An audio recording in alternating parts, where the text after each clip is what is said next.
Hi friends, இப்போ time பார்த்தீங்கன்னா 2:10 ஆகுது. சமையல் முடிஞ்சிச்சு. பாப்பா சாப்பாடு சாப்பிட்டுட்ருக்கா. அவங்க அப்பா சாதம் ஊட்டிகிட்ருக்காங்க. சண்டே அவங்க அப்பா டியூட்டி.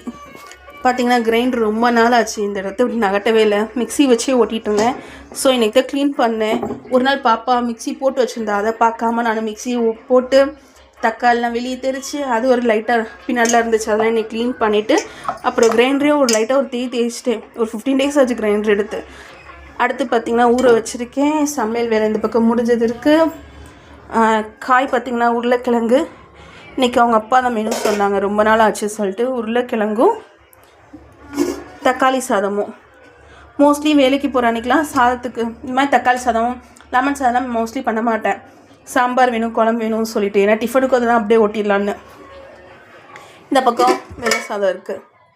எப்பவுமே எங்கள் வீட்டில் தண்ணி அடியில் வச்சுருவேன், ஏன்னா எறும்பு நிறையா வரும். ஆக்சுவலி இப்போ கூட அடுப்பில் எறும்பு போயிட்டு தான் இருக்குது. ஆஃப்டர்நூன் டைம் இப்படி தான் போய்கிட்டு இருக்கு. சண்டே பார்த்திங்கன்னா ஃப்ரீயாக இருக்கலாம்னு நினச்சா கண்டிப்பாக முடியாது. இந்த பக்கம் பாட்டு ஓடிட்டே அப்படியே ஹஸ்பண்ட் ஃபோனில் பாட்டு போட்டுட்ருக்கேன். அப்படியே பாதி பாத்திரம் தேய்ச்சி பாதி பாத்திரம் தேய்க்காமல், நிறையா பாத்திரம் தேய்க்காமல் இருக்குது. வேலை ஓடிட்டே இருக்குது. மேடம் வேறு எப்பயுமே அட்டனன்ஸ் போட்டுருவாங்க. அட்டனன்ஸ் போட்டுட்டு எதையாவது இடிச்சு விட்டு வச்சுட்டு போயிடுவாங்க. நெக்ஸ்ட் பார்த்திங்கன்னா கஷாயம் போட்டேன் பாப்பாவுக்கும் எனக்கும் சளின்னு சொல்லிட்டு. என்னென்னா வெத்தலை, ஓமம் என்கிட்ட இலையா இல்லை. ஸோ ஓமமாக போட்டுட்டு மிளகு, ஜீரகம், இஞ்சி கொஞ்சோண்டு, மஞ்சள் பொடி, மொத்தம் 6 ஐட்டம் போட்டேன்.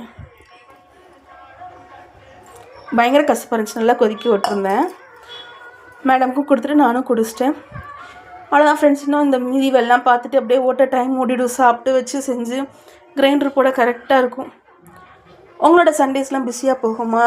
கண்டிப்பாக அப்படி தான் போகும். எல்லாருமே சண்டே தனியாக ஒரு பிளான் வச்சுருப்போம், சமையல் வேலையை தாண்டி. Bye friends. பிடிச்சிருந்தா கண்டிப்பாக சப்ஸ்கிரைப் பண்ணுங்கள், ஷேர் பண்ணுங்கள் ஃப்ரெண்ட்ஸ்க்கு. மறக்காமல் லைக் பண்ணுங்கள். டாட்டா.